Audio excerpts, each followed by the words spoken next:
Hola Neurona, ¿cómo estás el día de hoy? Muy bien, mi sistema se encuentra en óptimas condiciones para iniciar la clase del día de hoy. Es decir, estoy lista. Ok, ¿y cuál es el tema que vamos a trabajar? Según recuerdo, el expansionismo en Latinoamérica. Expansionismo en Latinoamérica. Queridos estudiantes, sean bienvenidos a su clase de Ciencias Sociales. En este tu curso, tercero de secundaria. De este lado, tu maestro Luis Quesada Paulino, entusiasmado y decidido a que recibas hoy el pan de la enseñanza. Pero antes de cualquier contenido, sabes bien que debemos continuar con nuestro compromiso cívico ciudadano, este que hoy mismo está salvando vidas.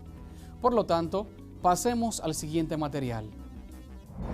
Tú lo sabes, y yo también. Son muchas las cosas que tocamos cada día que están cargados de microbios y otras microbacterias. Tu teléfono móvil, el dinero, y por consiguiente los monederos, el control remoto de la televisión, el carrito de compras del supermercado, la esponja de lavar los platos, el interruptor de la luz, las llaves del carro, el volante, los puños de la bicicleta, los pasamanos de las escaleras, los paneles de control de los ascensores, espejuelos, llavines o cerraduras, lavadoras, dispensadores de jabón, bolígrafos, las mascotas y muchísimas otras cosas más. Todos contienen un gran número de virus, bacterias, hongos y parásitos. Y entonces, ¿qué puedo hacer? Sencillo, lávate bien las manos por un espacio no menor de 20 segundos y esto puede eliminar alrededor del 90% de microorganismos perjudiciales para la salud. Tú lo sabes y yo también. Cuidemos nuestra salud y la de nuestros seres queridos. Este compromiso nuestro, que se ha convertido en un hábito muy bueno, sabes que nace ante la necesidad de nosotros combatir y controlar la expansión de esta epidemia, el coronavirus. Sabes bien que esto ha tocado nuestro mundo, nuestro país e incluso nuestros hogares. Es un compromiso para cuidarte tú y cuidar también a los tuyos. Un trabajo continuo, un ejercicio de cada día, porque precisamente eso es un hábito. Y hablando de hábito, tenemos el hábito de estudio. Y en la clase anterior estuvimos hablando esto de hegemonía, de país, colonia, enfocado siempre en el conocimiento del control que tuvieron, que en ocasiones han tenido diversas potencias, ¿sobre qué? Sobre otras naciones vulnerables, subdesarrolladas y sobre aquellas que en su momento fueron denominadas unas colonias. Es el contexto que estamos manejando y esperamos en Dios que tengas la concentración y disposición apta y necesaria para esto. Te invito a que siempre tomes buenos apuntes, que tengas a mano tu cuadernillo para seguir con las actividades y sobre todo consultar los repasos antes de cada clase. Por eso, Neurona ahora nos dirá qué hablamos la clase anterior. Por supuesto, sus clases enriquecen cada vez más mi base de datos. En la clase pasada hablamos de la hegemonía y la aplicación del capitalismo durante el 1900 al 1930 en la región de Latinoamérica. En ese sentido, aprendimos los nombres de los países que conforman la región de América Latina y además estudiamos las características del capitalismo moderno, que son las siguientes: propiedad privada de los medios de producción, libertad de mercado, la mano invisible del mercado, libertad de empresa y el mercado. Excelente. Esos apuntes, ¿los tienes en casa? De ser así, eres un estudiante maravilloso, como estoy seguro que lo eres. ¿Por qué vinculamos esto del capitalismo moderno junto con la hegemonía. Lo sabes bien, por la necesidad de que esto tenía la idea del control económico. Un control que tenía sujeto las políticas, la economía y el bienestar de los pueblos. Y en su momento, hasta la libertad de aquellas personas que vivían en las colonias. Sí, la libertad. Por eso reconocimos a los esclavos. Y por esa razón es que tenemos ahora como palabra clave esclavitud. Esclavitud. Según el diccionario de la Real Academia de la Lengua Española, es la sujeción excesiva por la cual se ve sometida una persona a otra, o a un trabajo u obligación. Es, también, dicho de una persona que carece de libertad por estar bajo el dominio de otra. Te preguntarás, profesor, ¿por qué ahora vamos a hablar sobre la esclavitud? Bueno, en el tiempo de las colonias, esto estuvo presente. Desarrollaré este punto más adelante, antes te doy un preámbulo. Cuando nosotros estuvimos hablando sobre los distintos imperios, te decía que este tenía la intención de conquistar nuevos territorios, pero especificamos que ese nuevo territorio que era conquistado, sus riquezas eran saqueadas y aquellos varones eran tomados y luego se sumaban al ejército de ese imperio que le controlaba. ¿Qué ocurre con esto? Que la dinámica es diversa acá en el tema de la hegemonía.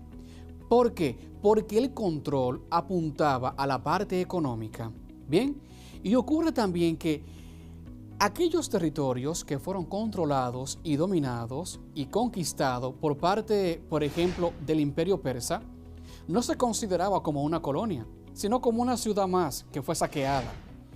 Por eso mismo no tenía unas leyes especiales. Sí, grábate esto, leyes especiales, que son aquellas que tienen incidencia en las colonias, aquellos territorios fuera del imperio, aquellos territorios que están fuera de la nación. Imperio persa conquista territorios, pero esos territorios no necesariamente se consideraba una colonia con leyes especiales. No, pero sin embargo, el tipo de colonia que fuimos nosotros sí tenía leyes especiales. ¿De qué se trataba? Sencillo, recuerda que estos no poseían la identidad de españoles, sino que se consideraba como una colonia de España, pero no eran considerados españoles. Por lo tanto, no gozaban en su momento, no gozaron nunca, de los derechos de un ciudadano de la corona española, sino que eran regidos en base a leyes especiales. Se distinguía el tipo de comercio que se iba a emprender dentro de una colonia, tipo de comercio diverso al que se emprendía allá en la corona francesa o la corona española, porque el mercado era distinto. Por eso el capitalismo que estaba presente en el imperio, en la potencia, no era el capitalismo que estaba presente en las colonias, porque aquí las personas estaban sujetas al trabajo de los conquistadores. De ese mismo modo ocurre en el siglo XVIII, acá cuando tenemos la hegemonía por parte del pueblo estadounidense.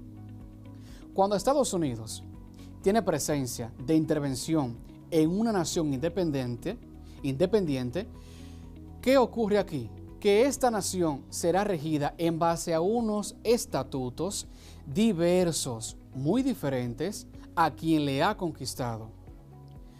¿Qué pasa? Que la presencia de la fuerza militar, que la presencia de administradores políticos se van a comportar según lo que se diga desde Estados Unidos. Pero el ciudadano de acá no es estadounidense, pero tampoco se va a regir sobre las leyes que teníamos en un momento, sino en base a qué leyes, en base a las leyes especiales regidas en ese momento de intervención norteamericana, en ese momento de intervención por parte de Estados Unidos.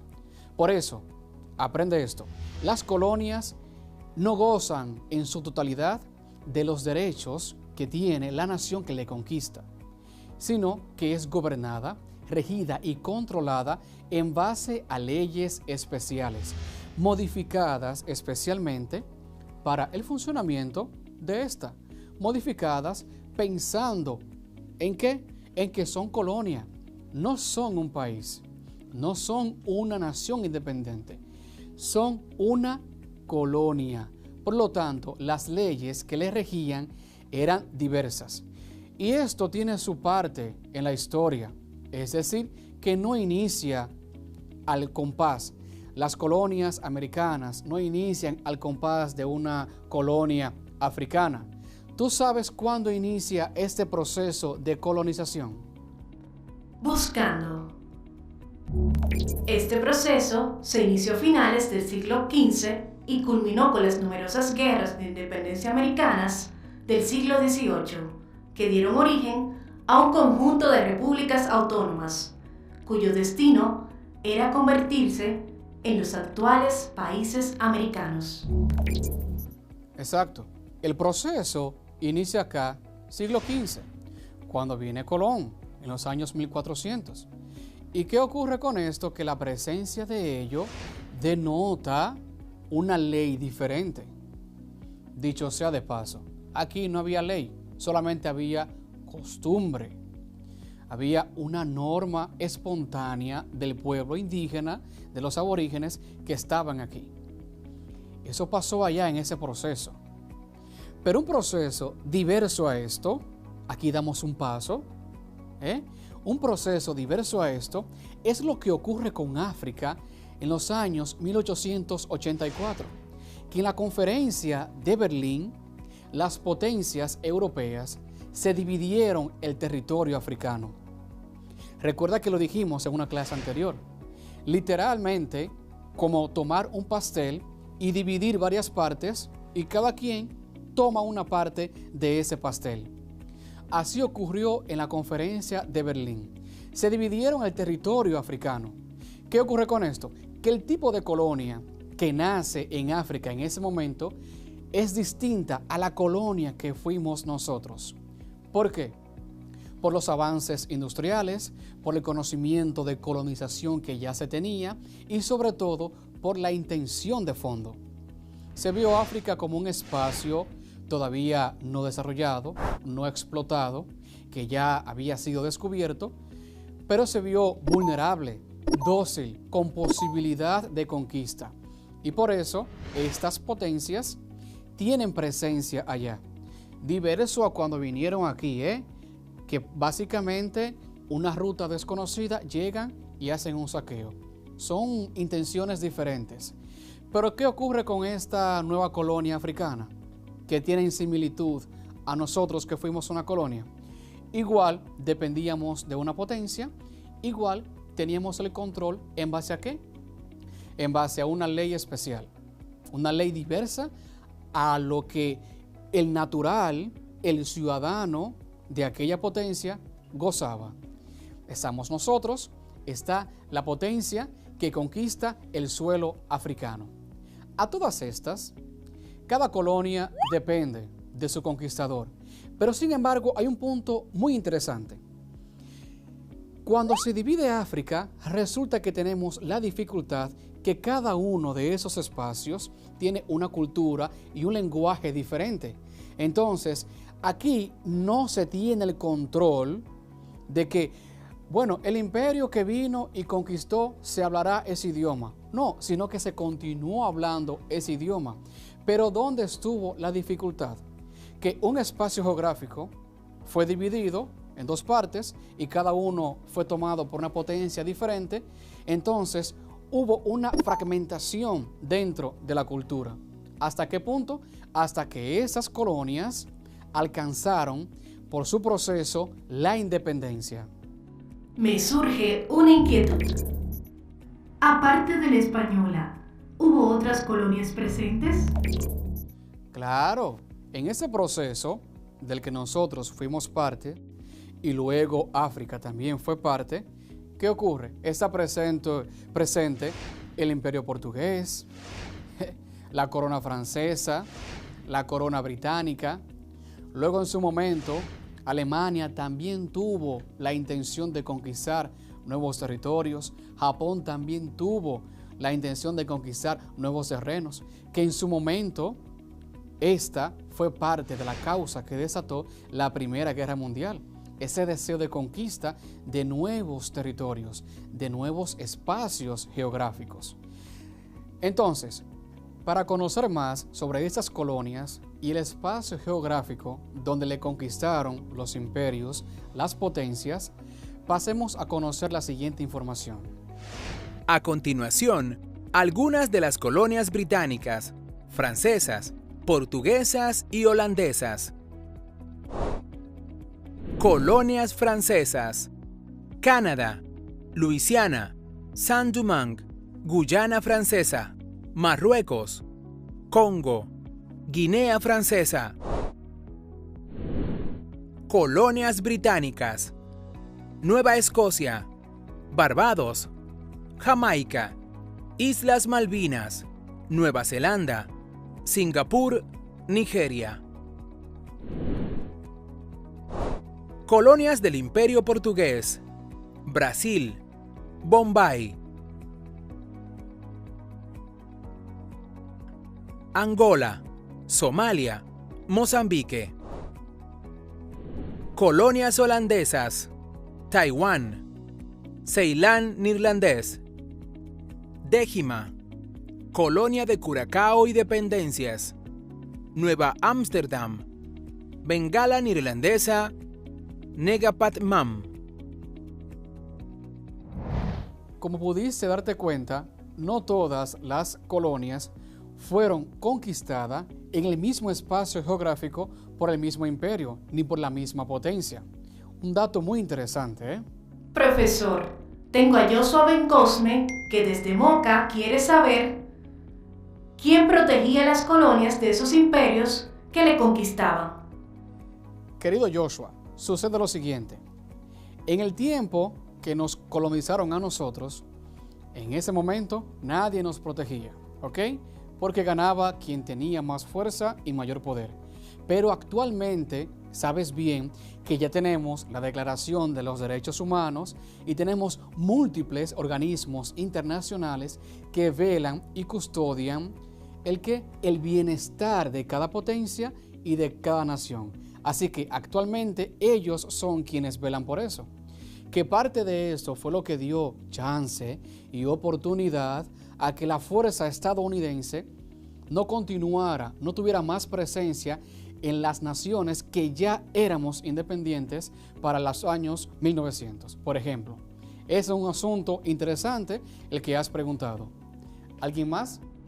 Así es. Melania Burgos, desde Pedernales, nos envía lo siguiente.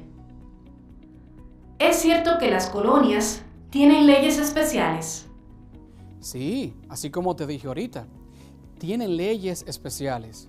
Pero un dato interesante, nosotros, hoy República Dominicana, conocemos nuestras leyes, tenemos a la mano la Constitución Dominicana, pero resulta que esas colonias en su momento no tenían a la mano cuáles eran las normas cívicas, ciudadanas, para la convivencia social. No la conocían. El imperio sí sabía qué dictaminar y qué no. Estados Unidos, con su hegemonía política, sí sabía el control, sí sabía dónde apretar y dónde no. Pero el pueblo no conocía con exactitud esas nociones de leyes. Cuestión que hoy nosotros sí conocemos, ¿ok? Así que existían esas leyes, pero el pueblo, la ciudadanía, no las conocía. Diferente a nosotros, que hoy sí podemos saber cuáles son. ¿Alguna otra pregunta? No hay más preguntas, profesor. Pues bien, Joshua y Melania, mil gracias por sus comentarios, mil gracias por las preguntas que han realizado. Sobre todo porque ayudan a enriquecer el tema que estamos trabajando acá. Resulta lo siguiente. En las colonias tenía presencia la esclavitud. Sí, la esclavitud, que se trata sobre la privación de libertad de una persona perteneciente a un territorio. Sabes bien que hoy en día nosotros somos fruto de una mezcla. No somos fruto de la presencia de nativos europeos, sino que somos fruto de la presencia de una mezcla de los franceses que llegaron, de los europeos que llegaron, pero sobre todo de los africanos. ¿Qué pasa con este tema de la esclavitud? Algo un poquito tedioso, pero necesario para nuestro conocimiento. Se trata de lo siguiente: los países vulnerables, los países de escasos recursos, tenían la desventaja de que las potencias, el imperio, podía tener control sobre ellos. Básicamente, esos países eran aquellos que hoy conocemos de origen africano. Bien, entonces, la parte conquistadora tomaba no solamente los recursos de la tierra, no solamente los recursos como oro, diamante, plata, especies, no solamente esos recursos. Tampoco solamente recursos para la guerra, como en su momento lo hizo el Imperio Romano, sino que tomaban sobre todo a los hombres. ¿Para qué? Para que trabajaran en el campo. Y tomaban a las mujeres para trabajo de campo y también trabajo dentro de los hogares. Sí, se escucha escandaloso, diverso a la actualidad, pero eso pasó en su momento. Entonces, esas personas eran puestas, exhibidas, ¿para qué? Para ser compradas por el mejor postor. La trata de personas. Ellos eran vendidos, eran comprados. Y un grupo de ellos fueron tomados, llegaron acá, a República Dominicana, a lo que hoy es República Dominicana, que en su momento era la colonia española. ¿Para qué? Para trabajo forzoso. ¿Por qué?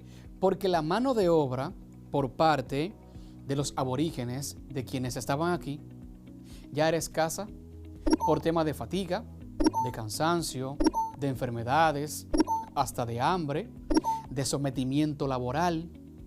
Fallecieron, se fue extinguiendo y poco a poco no iban quedando, morían poco a poco. Entonces hacía falta la presencia de una mano de obra diversa, con fuerza, con capacidad, que aguantara horas de trabajo. Y llegó la mano de obra africana. No solo ocurrió aquí, en otras colonias también ocurrió. En Estados Unidos, antes de su independencia, esto estaba presente.